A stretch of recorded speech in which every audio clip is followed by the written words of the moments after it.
Bonjour à toutes et à tous, j'espère que vous allez bien et aujourd'hui on se retrouve pour une nouvelle simulation.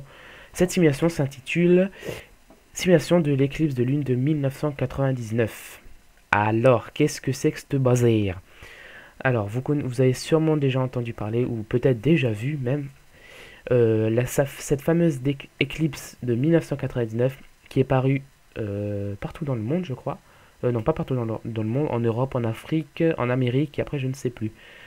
Alors, Stellarium, vous savez que c'est un logiciel de simulation et grâce à lui, nous allons pouvoir simuler cette éclipse comme si on y était. Et oui, comment faire? Alors, tout d'abord, moi je vous conseille tout simplement d'aller chercher la Lune, tac, et de commencer à la sélectionner avec l'espace. Ça, c'est déjà fait. Si bien sûr vous n'avez pas déjà vu la première simulation, je vous conseille d'aller la voir pour connaître tout ce qu'il faut connaître sur Stellarium au niveau de tout ce qui est en bas et sur le côté. Voilà. Donc voilà, hop, on va sélectionner la Lune. Quand c'est fait, donc vous allez maintenant dans la date et l'heure et vous allez changer la date, vous allez marquer tac tac tac tac tac tac tac tac tac tac tac tac tac le 11, vous inquiétez pas, ça a changé. Le 11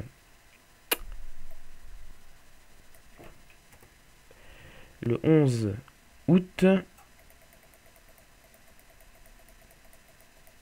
99. Voilà. Et on va se mettre à c'est le 11, pardon. Et on va se mettre à midi 10. Alors, vous réglez la date à 11 août 1999 et vous mettez midi 24 pile poil. Vous arrêtez le temps, pardon, vous arrêtez le temps pour pas te gêner et vous mettez midi 24. Regardez le ciel qui s'assombrisse un petit peu. Vous allez tout de suite comprendre pourquoi.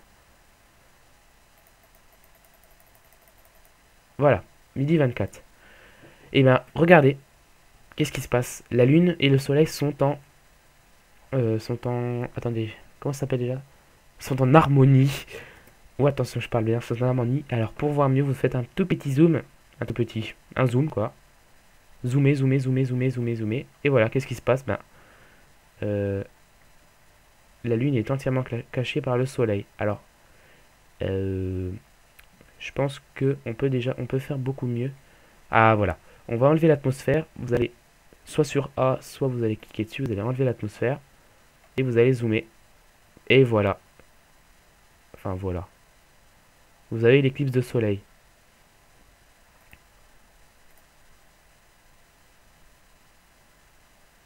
Tac, tac. Donc voilà, c'était la simulation, c'est pas fini, ne vous inquiétez pas, c'était la simulation de l'éclipse de soleil de 1999. Alors qu'est-ce qu'on va faire ensuite? Eh ben on va regarder on va regarder la magnitude de la Lune. Oh, attendez, il y a un truc qui m'a plu, enfin qui m'a plu. Tac. Voilà, regardez.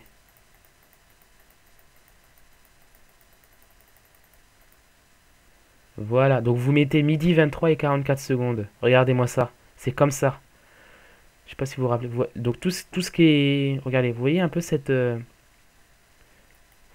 Ouais. Eh. Si vous voulez faire une capture d'écran, je vais faire tout pour ce que vous... Voilà. Allez, je vous laisse faire une petite capture d'écran si vous voulez. Alors, si vous voyez si... Voilà, si vous l'avez fait ou vous l'avez pas fait, vous faites comme vous voulez. Moi, j'en fais une. Tac, qu'est-ce que je trouve vraiment, c'est magnifique. Alors, qu'est-ce que c'est tout ce qu'il y a autour, là, vous voyez? Et bien ça, c'est la chromosphère, c'est l'atmosphère du Soleil. Et là, vous voyez, c'est vraiment petit, mais en fait, ça s'étend sur des millions de kilomètres. Euh, Imaginons que la Lune, c'est le Soleil, et ben, cette chromosphère, et ben, elle s'étend sur des millions de kilomètres dans l'espace. Voilà. Alors maintenant, on va... Oh, pardon, excusez-moi, j'ai oublié de sélectionner la Lune. Maintenant, on va observer ce qui va se passer. Là, vous voyez déjà un petit peu ce qui se passe. Notre Soleil. La Lune est ici, le Soleil est là. Et je vous laisse regarder ce qui va se passer. Tac. On va aller un peu plus vite. Vous voyez, la Lune arrive progressivement. Elle cache le Soleil. Et après, elle réapparaît de l'autre côté. Voilà. Cet événement, il arrive très, très rarement. Hein, une fois par siècle, il me semble. C'est vraiment très, très, très, très, très, très rare. de voir une éclipse de soleil. Tandis que l'éclipse de lune que nous verrons juste à la simulation après, bah, c'est beaucoup plus fréquent.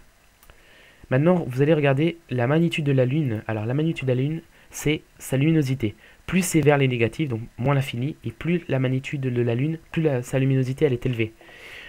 Plus elle est proche de plus l'infini, et moins justement elle est élevée. Alors qu'est-ce que j'attends pour plus l'infini?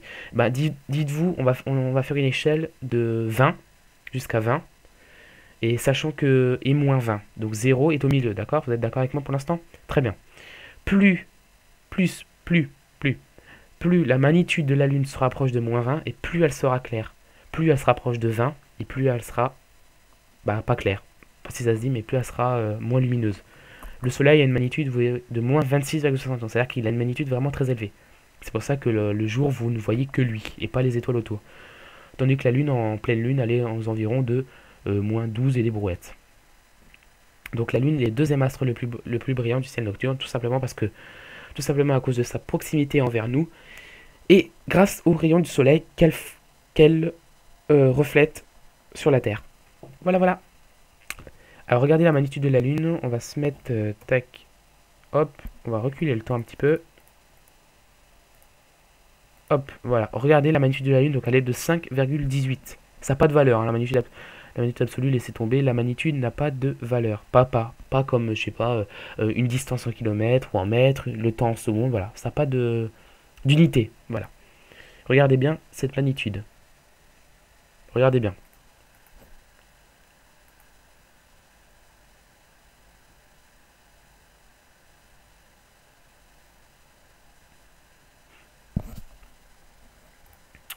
Alors vous avez vu, qu'elle augmente progressivement, puis hop, quand elle commence à cacher le soleil à son maximum, qu'est-ce qui se passe? Eh bien, elle est en magnitude maximum. Alors, regardez. Donc là, vous voyez, elle est à 8,53. Et quand on se met à... Vous voyez, regardez. 10, 12. Elle arrive même jusqu'à 13. Vous voyez comment elle est sombre? Parce que regardez, elle cache le soleil, donc elle devient de plus en plus sombre. Et pas beaucoup plus claire, attention.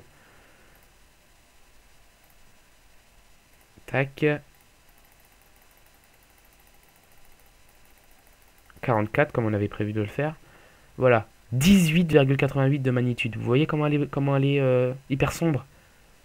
Voilà. Donc tout simplement, quand la lune elle passe comme ça avec ma souris, quand je vous le montre, là elle a une magnitude faible, et hop, elle devient de plus en plus sombre, de plus en plus sombre, de plus en plus sombre, et après elle devient claire. Voilà. Tout simplement. Est-ce qu'on peut voir l'illumination? Non, on peut pas voir. Et par rapport au soleil, qu'est-ce qui se passe par rapport au soleil? Vous allez voir, c'est tout bête. Alors qu'est-ce que vous pensez? Regardez, la magnitude du soleil est de moins 26,71. D'accord, vous êtes d'accord avec moi? Très bien. Qu'est-ce qui va se passer quand la lune va passer sur le soleil? Regardez bien. Qu'est-ce qui va se passer quand la lune va cacher le soleil? Alors, je vous donne une réponse 1. Réponse 1, la magnitude du soleil va pareil diminuer, comme la lune. Donc c'est-à-dire que le soleil va devenir de plus en plus sombre. Ou deuxième réponse, la magnitude du soleil ne va pas changer. Alors, qu'est-ce qui va se passer quand la lune va cacher le soleil? 1. La magnitude du soleil va diminuer jusqu'à être sombre, comme la lune elle le fait en fait. Ou deuxième, la magnitude du soleil ne va pas changer. Qu'est-ce que vous pensez, vous? Eh bien, je vous laisse la réponse tout de suite en vidéo. Enfin, en vidéo. Regardez bien. Pardon, c'est de l'autre côté. Regardez bien. Eh ben oui. La magnitude du soleil diminue aussi. Mais vous voyez qu'elle diminue pas, pas comme la lune rapidement. Tout simplement parce que le soleil a une luminosité beaucoup plus importante que la lune. Vous êtes d'accord avec moi que le soleil est beaucoup plus important que la lune. Et donc génère beaucoup plus de quantité de lumière que la lune. Et c'est pour ça que la magnitude du soleil descend plus doucement que la lune. On va se mettre comme tout à l'heure à midi et on va s'arrêter là après. On va se mettre à midi. Attendez, je replace mon micro. Hop. On va se mettre à midi 23. S'il le veut bien. Touk. Midi 23. On va arrêter le temps parce que le temps il m'énerve. Hein. et 44. Et vous voyez que le soleil a une magnitude de moins 18,89, que tout à l'heure c'était moins 26, moins 26, 71. Voilà, donc écoutez, on va se quitter sur cette magnifique image d'éclipse. Donc j'espère que cette petite simulation vous a plu. On se retrouve soit tout de suite après quand vous voulez, ou soit quand vous voulez en fait. De toute façon, elle sera disponible en même temps que celle-ci et la première. Voilà, on va se quitter sur cette belle image. Donc voilà, donc c'était la simulation. Donc je disais oui, si vous voulez. Oh, attendez, mon truc est tombé. Hop. Donc soit vous me retrouvez après pour une autre simulation, ou c'est quand vous voulez. En tout cas, c'était la simulation numéro 2 de l'éclipse de soleil de 1999, de août 1999. J'espère que cette petite simulation vous a plu. Je vous dis portez-vous bien, je vous fais des gros bisous, je vous dis portez-vous bien. Et à la prochaine. Salut tout le monde!